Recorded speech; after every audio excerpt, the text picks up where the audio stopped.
porque a gente está de volta aqui depois daquela aventura que foi ir para a Cachoeira do Paraíso. A gente passou ao longo de outras entradas para outras cachoeiras que existem na região. Todo mundo se trocou e agora está de volta com uma segunda parte. Na segunda parte, que começa aqui, na cota 200, dentro da Serra do Mar, eu vou estar novamente com a Débora e com o Alex, responsáveis pela implantação do projeto aqui, que vão nos introduzir algumas ações que aconteceram nessa região. E uma delas, inclusive, ela está representada nessa camiseta que me foi dada pelo pessoal aqui da comunidade.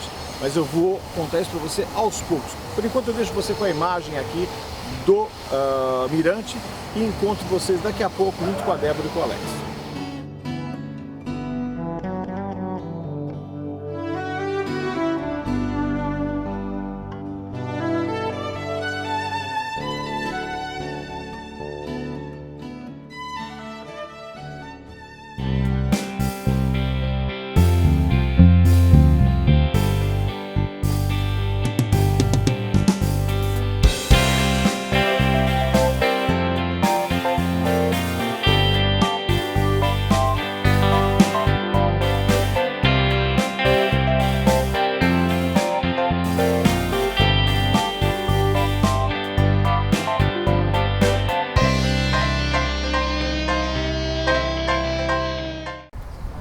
Débora, Alex, a gente vai continuar nosso bate-papo que a gente teve ao longo dessa nossa aventura na cachoeira, né?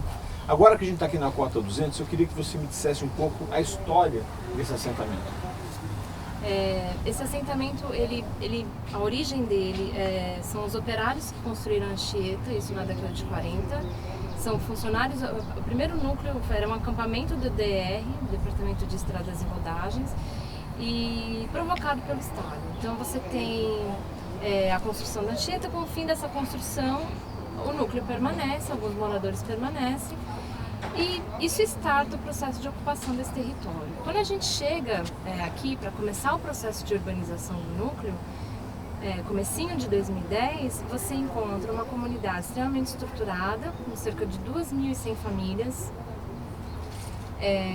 Ou seja, umas 4.000 pessoas, posso pensar assim, mais ou menos? Se você fizer uma conta do 4 IBGE, por família, tá, enfim. Então você encontra uma comunidade extremamente densa, ocupando um território extremamente frágil do ponto de vista de assistência pública, de infraestrutura. Poucos equipamentos. Você tinha uma escola, uma UBS, e a gente entra com um desafio de implementar o programa Serra do Mar. Com isso, começando um relacionamento com essa comunidade extremamente transparente e pautado por aquilo também que eles nos diziam. Havia uma reticência assim, inicial? Muito grande. Resistência do medo de, sabe, vamos ser tirados daqui. Muito grande, muito grande. Você tem famílias que estavam em área de parque, em área de proteção permanente, então as famílias falavam assim, então eu entendi, você vai me tirar daqui para plantar uma árvore, né? Então a gente encarou essa realidade de uma maneira muito dura no começo, com muita resistência, mas ciente do trabalho que vinha fazer aqui e ciente de que a vida dessas pessoas precisavam minimamente passar por um processo de segurança, salubridade e melhoria de vida.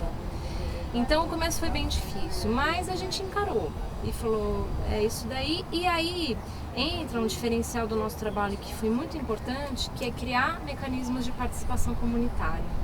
Então a gente fala que a gente não queria que a comunidade assumisse a instituição, mas que a comunidade assumisse a intervenção do seu bairro. E aí a gente tinha muito ciente que no final de tudo a gente queria startar um processo de governança, porque não tinha sentido o Estado vir aqui fazer uma intervenção desse porte, sendo que a população não entendesse minimamente, não participasse, não se apropriasse. Eu vou te interrompendo porque é umas dúvidas. Então eu tinha aqui algo em torno de 2.000 famílias, muito bem. Quantas eu tenho hoje? Aqui você tem em torno de 700 famílias que estão em área de permanência, que a gente fala, 740 famílias que ficam em áreas urbanizadas. Então, houve uma urbanização da região onde elas podiam ficar? Está tendo ainda. A gente teve o primeiro período de urbanização, que foi o Jardim Europa e o Mangueira. Mangueira é onde a gente está agora, que fica essa Mangueira aqui atrás. E a gente tem uma segunda etapa de urbanização que ainda está acontecendo. Então, hoje o bairro vive 2 momentos, a Cota 200 vive 2 momentos. E é interessante refletir sobre isso, porque você tem 2 núcleos que já estão no pós-urbanização, que a gente fala, e 2 núcleos, e mais os outros núcleos que ainda estão em processo, né? Uns mais adiantados e outros não. Daqui para frente, como que você fica num bairro, você permanece num bairro onde o seu quintal é a Mata Atlântica, o seu quintal é a área de permanência? Qual é a relação da população com essa mata? Qual é a relação da população num bairro urbanizado onde você tem 75% de área verde dentro do bairro? Então, assim, é uma urbanização muito típica e muito característica, muito característica por alguns processos. Você tem todo um tratamento geológico da área, você tem toda uma obra de contenção, você tem toda uma obra de drenagem, porque quando a gente vem aqui, o que é mais visível é a mata.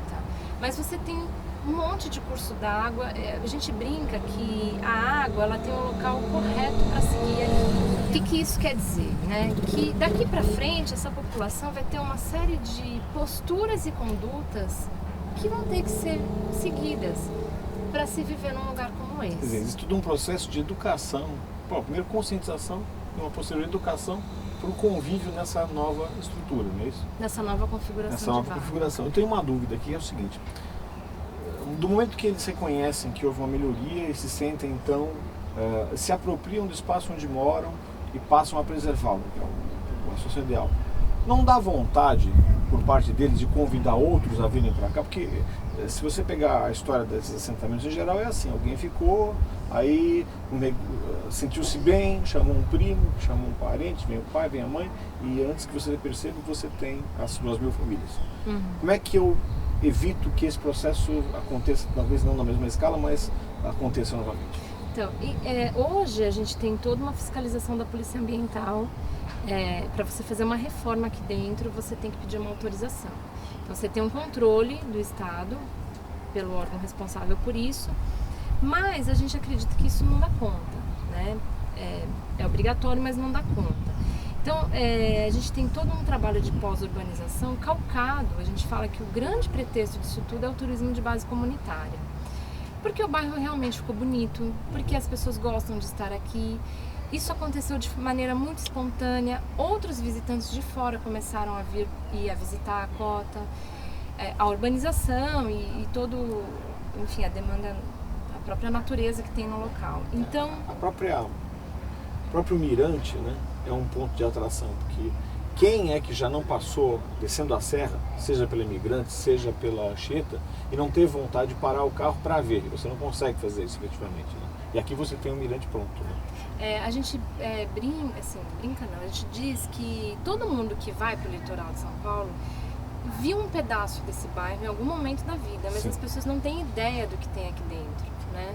Do que é aqui, do que é esse mirante e tudo mais.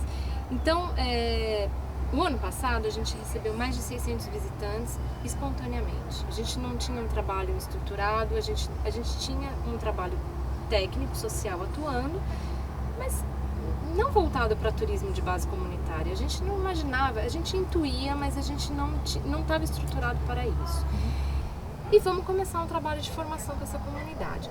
Isso é um jeito que a gente trabalha muito, é uma metodologia muito própria nossa, César. Assim, a gente vê que a comunidade tem uma vocação, traz um processo de formação e junto com essa formação vamos trabalhar.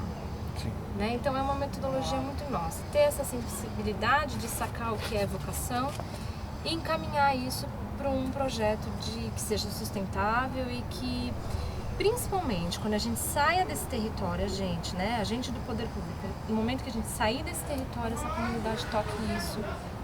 Esse é o nosso objetivo. Então, a gente está agora no meio do curso, né?